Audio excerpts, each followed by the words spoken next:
135 years ago, business was simple.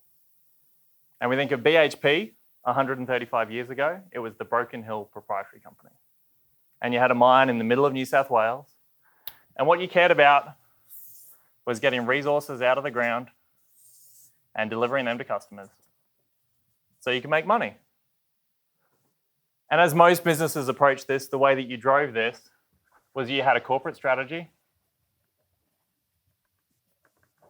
and you had efficient operations. And the better you drove that, the better your business ran. But things have changed in 135 years.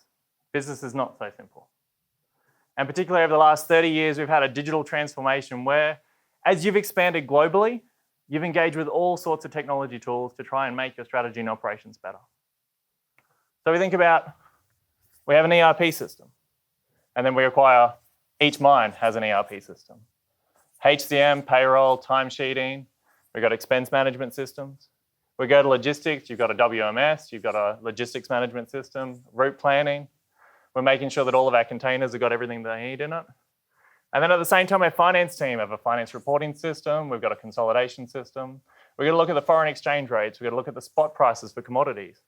At the same time as we're selling at spot prices, we've also got spot prices on electricity that we're constantly managing. While we're managing all these operations, then there's this new area of social media. We want to see where we're mentioned online, where we're mentioned on Twitter. We want to know when RSS feeds mention us, what investors think about us. And constantly, we have more and more systems plugging in that are trying to drive our strategy and operation. But what we find is the more we do this, the more it distracts us from that. And as most operations go, most companies go, you've hired a bunch of people, extremely talented people whose job is to manage all of this complexity. And a lot of what they do is deliver a bunch of checkboxes. They make everything work, they make everything compliant, but ultimately they're not delivering your products to your customers. Now, what if we thought about this a little bit differently? What if we had a platform or something that could help us seamlessly connect all of these systems? Now, the scary thing about that is that once you've got access to all of that data, you don't want to hire more people. So what if we also had something that not only seamlessly connected, but intelligently unified that information, cutting it down to what was really important for our strategy and operations? And once we had all of that data unified into a single place that was actually important, what if we were using that to confidently predict what was meaningful for our customers and what would make us more money? You know, we think about your operations out in remote Western Australia. All of a sudden you have a conveyor belt break and it takes you half an hour to notice it, 3 days to get a belt splicer up there. And then by the time he gets over there and fixes it, you've missed the tide, and all of a sudden, what you were going to sell for $100 billion, you might find that you actually, with the prices, you lose $50 million.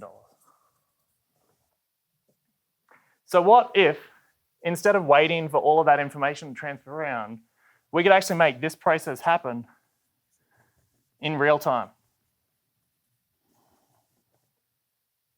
Now, this is what TIBCO does.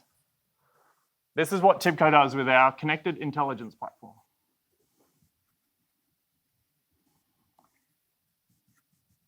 And you'll know Schlumberger, which is one of your companies you do a lot of work with.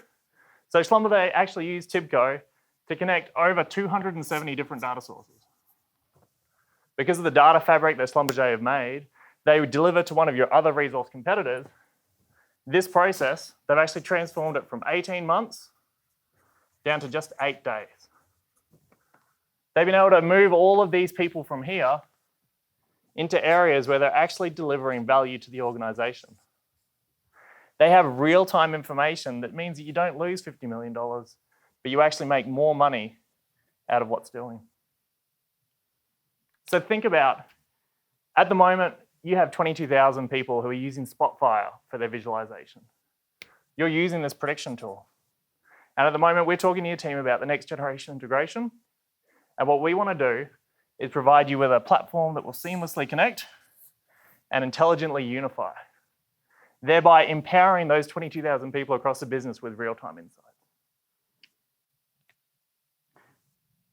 So from here, what I'd like to do is, I have a copy of this that I've drawn on my iPad. I'll send that to you. You'll have my details on there. Over the next 2 weeks, we're going to work with your team and we're going to construct some specific use cases through our workshops. And we're going to work out exactly how much money we can make for you. And then in 2 weeks' time, I'd like to organise a half-an-hour meeting with my SVP, Eric Gerber, out of Europe. We'll organise for him to come over. I think that'll be a really good time that we can give you feedback on what we've found and we can talk about what this sort of platform can do for BHP.